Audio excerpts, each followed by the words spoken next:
Okay, Jeremy, you should be good to go. Thanks. All right, before we start the meeting, I would like to read a land acknowledgement. The land on which we meet has been here from time immemorial. People have inhabited southern Ontario for about 10,000 years, and we acknowledge the neutral people, also called Attawandarun, Anishinaabe, and Haudenosaunee people who lived here when settlers arrived and who share this land with us. May we together learn to care for and respect each other, our flora and fauna, and the land we inhabit together.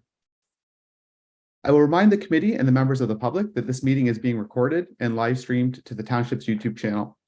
Anyone who registered to participate in this meeting will be invited to speak in the order of the applications being heard. I will now do a roll call of the committee for the benefit of the public watching this meeting. When I call your name, please wave at your camera and say here or present. I, Jeremy Karn, am present and chairing this meeting. Starting with the committee members, Linda Dixon. Present. Chris Fletcher. Present. Stephen Hartman. Present. Charles Ziedler. Here. And staff, David Gundrum, planner. Present. Nancy Thompson, secretary treasurer. Present. Thank you. I will now provide an explanation of the procedure for this meeting. Each application will be read by Nancy, and she will ask each applicant to make a brief presentation, not to exceed 5 minutes. The committee will be given an opportunity to question the applicant. Any other person who has registered for the recording secretary and is wishing to address an application either for or against will then be given an opportunity to speak. Please make sure you have turned on your microphone and video and identify yourself clearly for the recording secretary. After everyone has had an opportunity to speak, the committee will make a decision on the application. Once discussion on your application is complete, please mute your microphone and turn off the video. You are free to leave the meeting at this time or remain and listen to the balance of the applications. The applicants are advised that each application has a 20-day appeal period as required under the Planning Act. In accordance with Bill 23, which received royal assent on November 28, 2022, appeals may only be submitted by the applicant, the municipality, certain public bodies, and the minister. The last day of appeal for the applications heard today is July 5th, 2023. At this time, I will ask if any members of the committee, if they are declaring a pecuniary conflict of interest with any of the applications. Hi, Jeremy. Steve Hartman. I am declaring a pecuniary interest. Applicant's son is a client of mine. Okay, perfect. Thank you. All right, hearing that. Okay, Nancy, would you read the first application, please? Yeah, so Stephen, thanks. We had talked about that earlier. So Stephen will have his video and his audio turned off for the application portion of the meeting. The variance application this evening is for A19-2023 for Pullets Plus Inc. for the property located at 6880 line 86. The property is zoned agricultural and contains a single detached dwelling, poultry barns, farm shop, and sheds.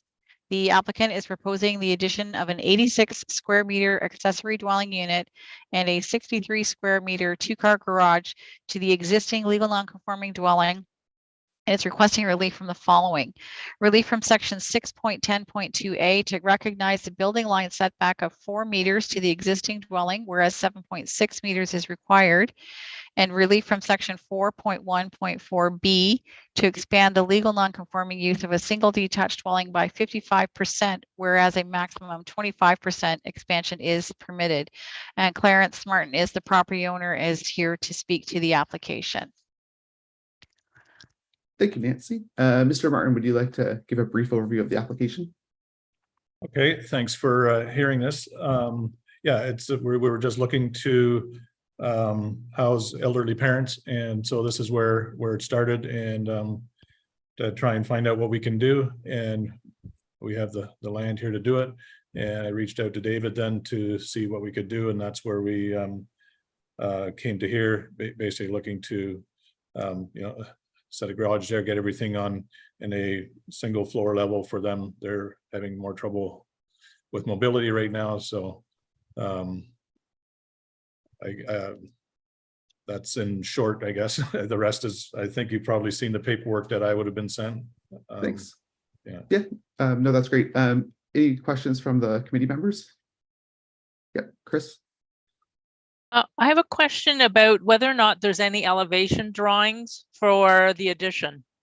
One of the things I'm interested in particular is the garage and what the height is of that particular building as compared to the rest of the building. So you mean the roof line? Yep. So They- anything that shows an elevation, I know you're probably going, from the drawing that I saw, your entrances and stuff are on the back side of the building, your main entrances. Mhm. And so are you crossing over that patio area or that other area in the back, or how are you gaining access to the new proposed garage? It would be just a little bit to the west. It's all basically one level there, and then the so there's some fairly mature trees that we want to keep, and the idea would be to take a driveway from the garage out between two trees so that they can stay there, obviously, and it would be to the west of the patio. So what is currently lawn. Okay, so it's to the west. And are those garages a normal height, or are they an extra high height? No, they'll be normal. The idea would be that the roof line would be the same as the existing house. Okay, all right, that's helpful. Thank you. Thanks. Any other questions for the committee? All right, Nancy, it looks like that's pretty much everyone on the meeting. I assume there's no other questions from the public. Yeah, correct. There were no members of the public registered for this application.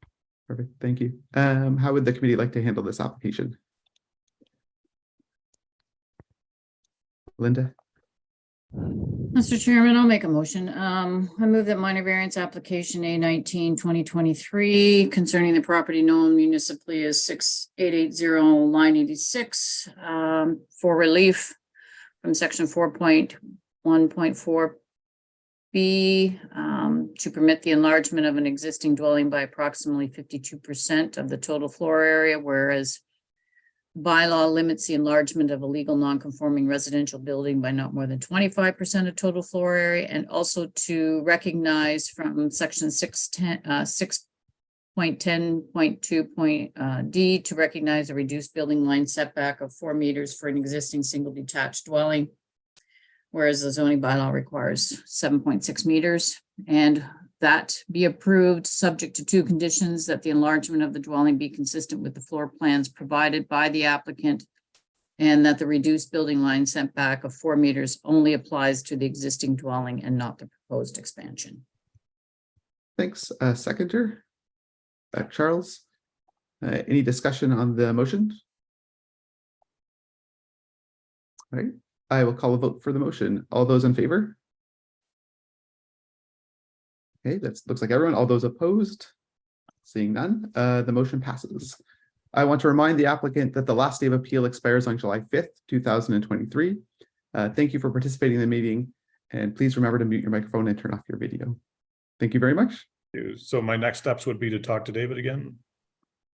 Yeah, Clarence, I'll email out the decision to you, and then you could start working with building staff and David. Any discussions or any questions you had, David can help you with that as well. But your next step would go to the building department. Okay, thank you very much. Perfect. Appreciate it. Thanks. Thank you. Have a good evening. I think the next, oh, yes, go ahead, Linda. Or sorry, Chris. So this is a question to David. Normally, when there's an addition such as this one, do you usually get an elevation drawing that goes with the proposed addition?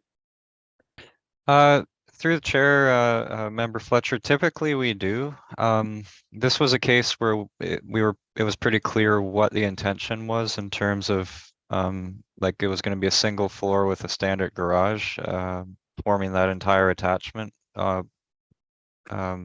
next to the existing house. Yeah, so I don't know what standard is anymore.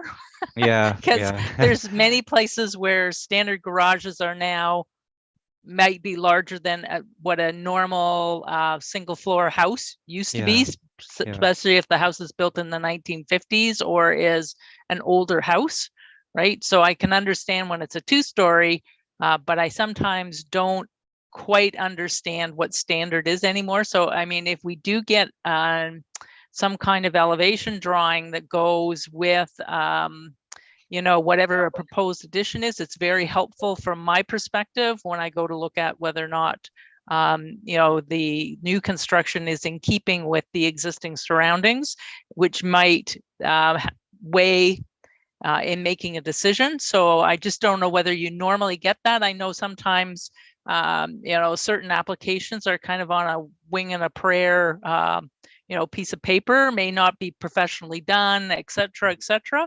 But I want to make sure that when we can, we are getting the drawings that we need so we can evaluate the current situation.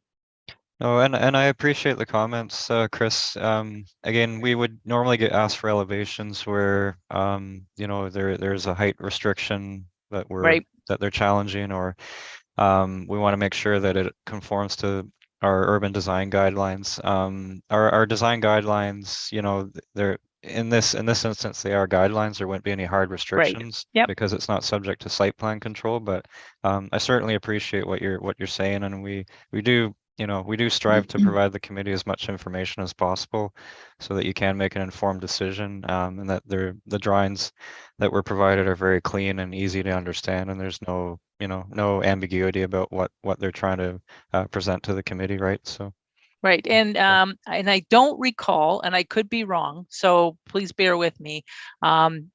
Like I heard what he had to say with respect to his elderly parents going to be moving into this, but I'm not sure that was indicated anywhere within the application. And while I know and I understand you can't zone for people necessarily, sometimes it would be helpful to know what the intended use is of a particular addition to the, and it could have been for farm help too. I mean, they have quite a you know, busy operation out there. But again, that would be helpful to me in the future. Okay, well, we'll certainly note that, Chris, and you know, if they're scant on details, we'll push them to provide more. Yeah. Okay, thank you. All right, thanks. Has the committee had a chance to review the minutes that Nancy circulated for the previous meeting?